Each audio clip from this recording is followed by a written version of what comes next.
I am Kamali, taking you through the stories people are talking about and sharing around the world on NewsFeed today. Video of an assault in France as people there demanding a change in the law. Can't get to other cities because the roads are constantly controlled and they have to go through all these checkpoints. And they never know when something could be shut down or when their day could just be made a living hell by the Israeli military. Why are some young Jewish people leaving Birthright tours in Israel and speaking out against the organisers? We asked a recent walk-off. Deliberate splashing leads to disciplinary situation for this van driver. We'll tell you his fate. And rats and cats do battle on the streets of Istanbul. It's Tuesday's Animals Doing Stuff.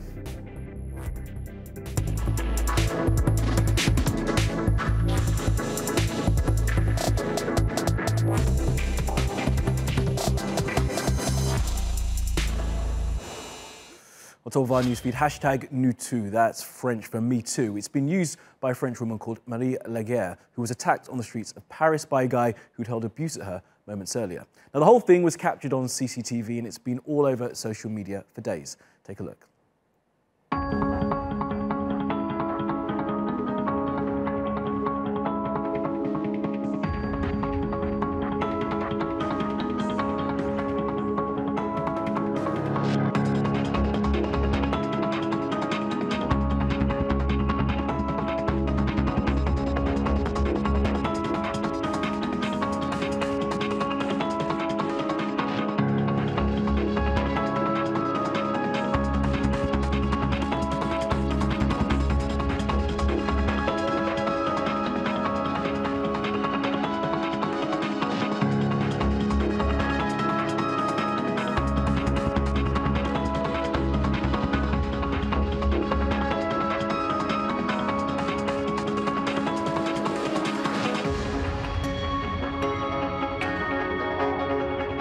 Ça m'a énervée.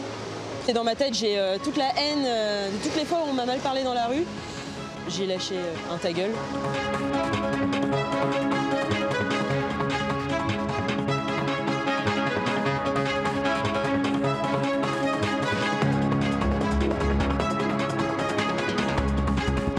À la fois, j'ai de la chance d'avoir la vidéo parce que ça permet d'en parler encore plus.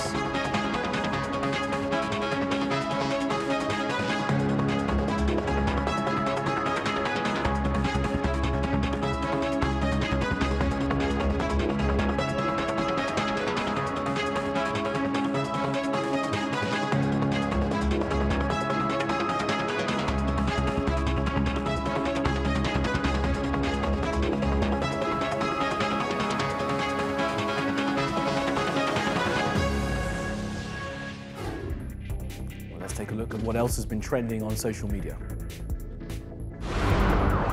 How many more kids will we wait for them to kill? My tears collecting like raindrops on a windowsill. People are tweeting about the Trayvon Martin story after the first episode of the new documentary produced by Jay-Z was aired in the US overnight. Rest in Power is a six-parter looking at racial injustice in the United States. Now, Trayvon Martin was an unarmed black teenager who was killed by a security guard on a Florida housing estate. His death sparked mass demonstrations and strengthened the Black Lives Matter movement. Social media in Australia is blazing after this woman, Angela Williamson, was fired from her job at Cricket Australia over some political tweets she posted, some of which were about the lack of access to abortion services in her home state of Tasmania. Now, some people are accusing the organisation of sexism because Steve Smith and Dave Warner, two international players, kept their jobs after they were caught red-handed cheating earlier this year. Angela is suing for wrongful dismissal. And a Facebook post from the owner of a dog called Chaos showing some flowers on its grave after its death has been shared tens of thousands of times, and there are hundreds of thousands of tributes. Chaos helped find survivors after Italy's 2016 earthquake. He'd been poisoned. Police have opened an investigation into what happened.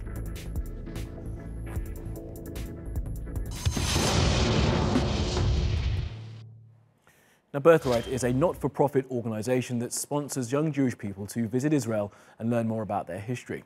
But some who've been on the trip recently have walked off in anger. Denis explains why. Ilan Glickman was on a Birthright tour of Israel when he and 7 other participants left the tour after questioning maps that erase Palestine. Literally, if I hadn't asked, anything, like how would anyone know where the West Bank was? Because this map doesn't say anything.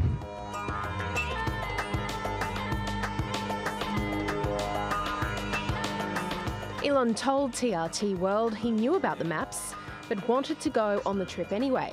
Because I knew that Birthright was doing, what they were doing was they were hiding the full truth from me. They were hiding the reality of the occupation. After the walk-off, Birthright cancelled Elon's flight home and blocked him on Twitter. But he says he made the right choice. I think, to me, it was pretty significant, but I think hopefully it was even more significant for the rest of my community.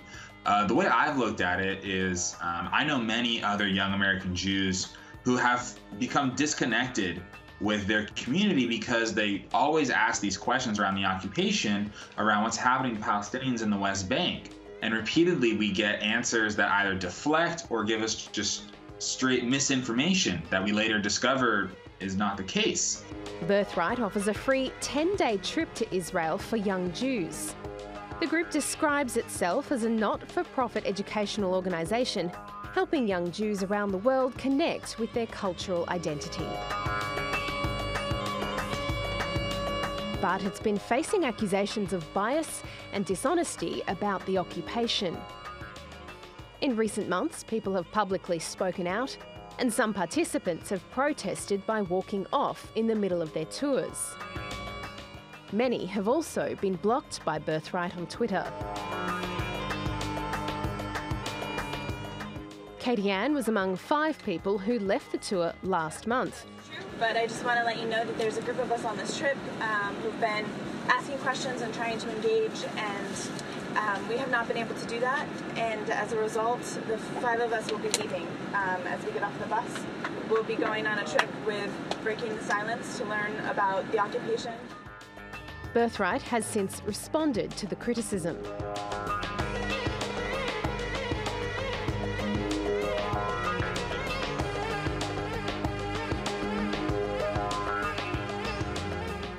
After walking off the tour, Elon visited Palestinians with the group Breaking the Silence.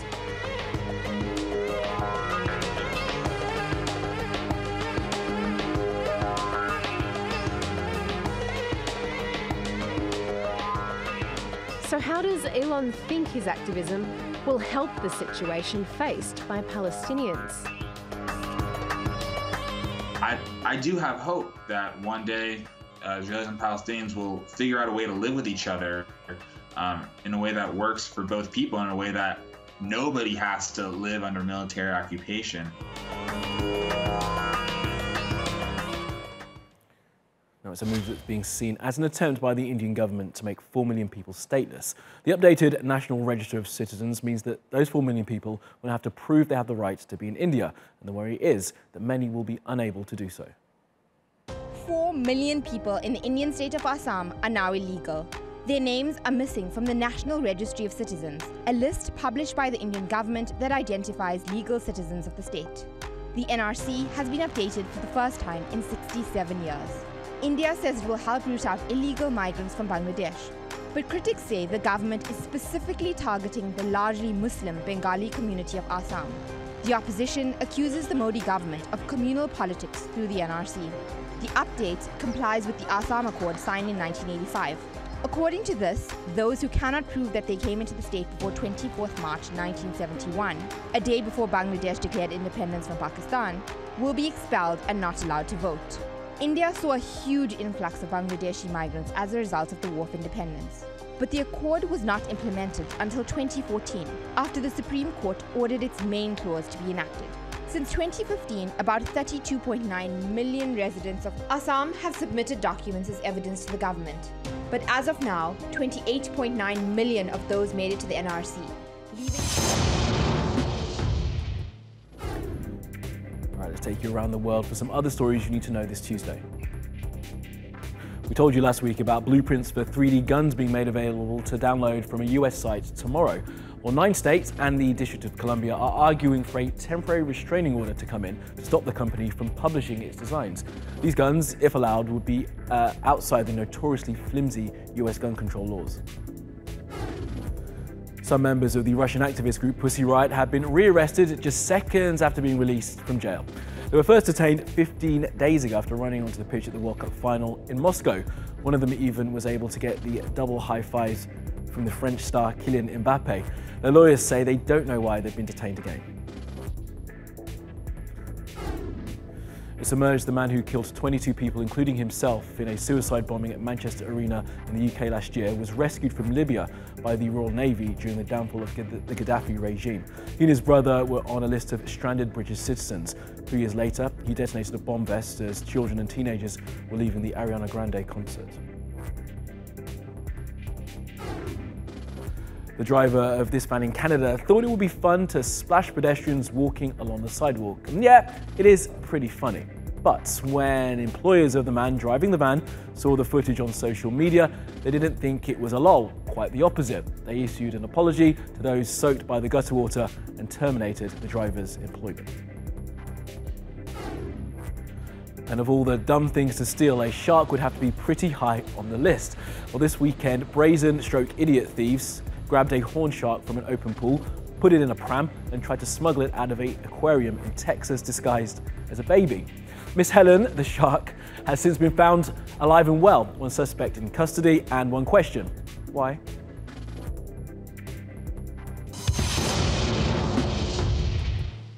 And in the sign of the times we live in, some researchers have now taken it upon themselves to work out the most deadly selfie situations and where they are on the planet. And as Sarah now explains, there seems to be a bit of a running theme for those trying to up their gram game. Let me take another selfie. People are stretching the limits to take the coolest selfie in questionable situations that can lead to injury or death. A study by Turkish researchers analyzed 159 selfie victims reported between 2013 and 2017 and discovered what many had in common. Most of the victims were students. The most popular selfie site was at the edge of a cliff. The most frequent accident involved falling from a high place.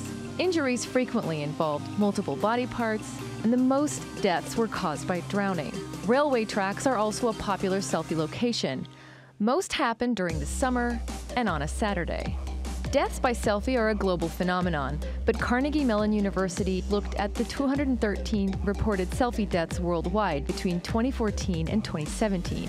They found 128, more than half, happened in India, including one man who posed with a bear before being mauled to death. Now parts of India, like Karnataka, are trying to prevent selfie deaths. Social media campaigns like #SelfieKills and apps like Safety raise awareness about dangerous places to selfie.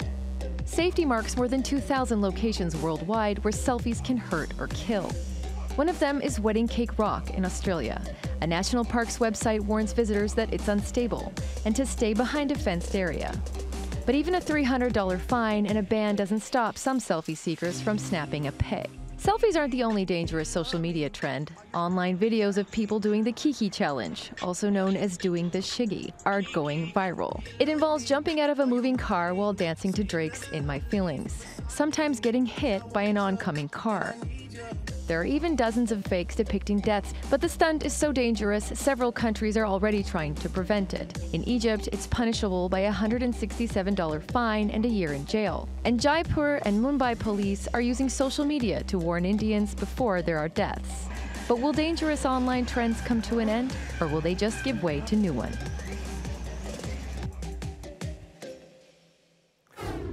And in Tuesday's Animals Doing Stuff, it's a standoff between two mortal enemies on the streets of Istanbul. Pitted against each other, two street cats and a big old rat. And although the felines had the odds in their favour, this little rodent has heart.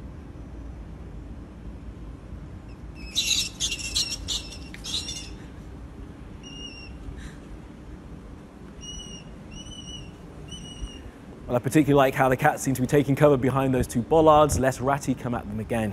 This rat, aka Master Splinter, will live to fight another day. And that is your lot from the NewsFeed team. Reach out to us with your questions, comments, complaints and suggestions. I'm at Kamali Melbourne. You'll find us 24/7 on Twitter, YouTube and Facebook. Follow, subscribe and add. See you again tomorrow.